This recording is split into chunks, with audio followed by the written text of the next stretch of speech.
অঞ্জলির অদ্ভুত অভিজ্ঞতা। আদিত্যের সাথে অঞ্জলির বিয়ে ঠিক হওয়ার পর থেকেই অঞ্জলির জীবনে অদ্ভুত সব ঘটনা ঘটতে থাকে।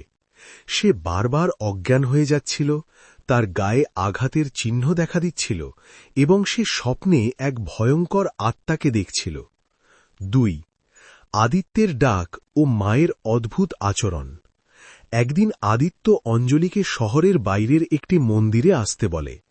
অঞ্জলি বের হবার সময় তার মায়ের চিৎকার শুনতে পায় এবং ঘরে গিয়ে দেখে তার মা এক পাত্র ভর্তি রক্ত নিজের মুখে মাখছেন।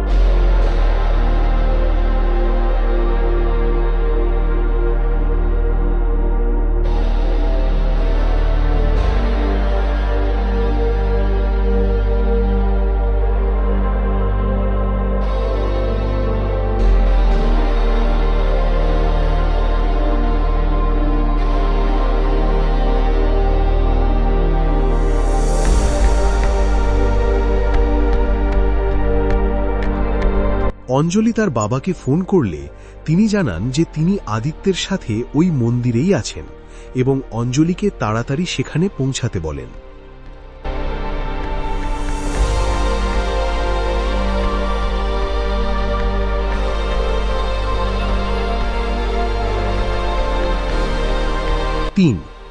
মন্দিরের রহস্যময় পূজা।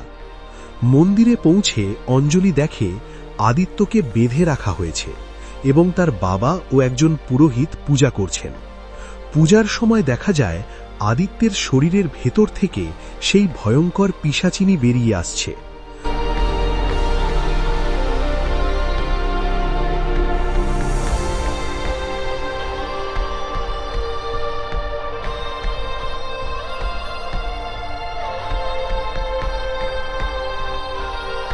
অঞ্জলির বাবা জানান যে আদিত্য কর্ণ পিশাচিনী নামক এক অতিলৌকিক শক্তিকে বশ করেছিল, যাতে সে ভবিষ্যৎ জানতে পারে এবং তার ব্যবসায় সাফল্য পায়।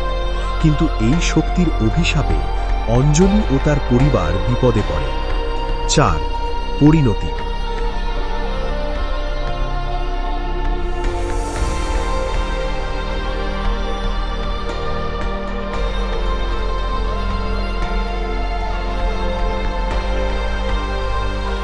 পিশাচিনী আদিত্যের শরীর ব্যবহার করে অঞ্জলি ও তার বাবাকে আক্রমণ করে, তবে পুরোহিতের বিশেষ মন্ত্র ও পূজার মাধ্যমে পিশাচিনীকে বিদায় করা সম্ভব হয়।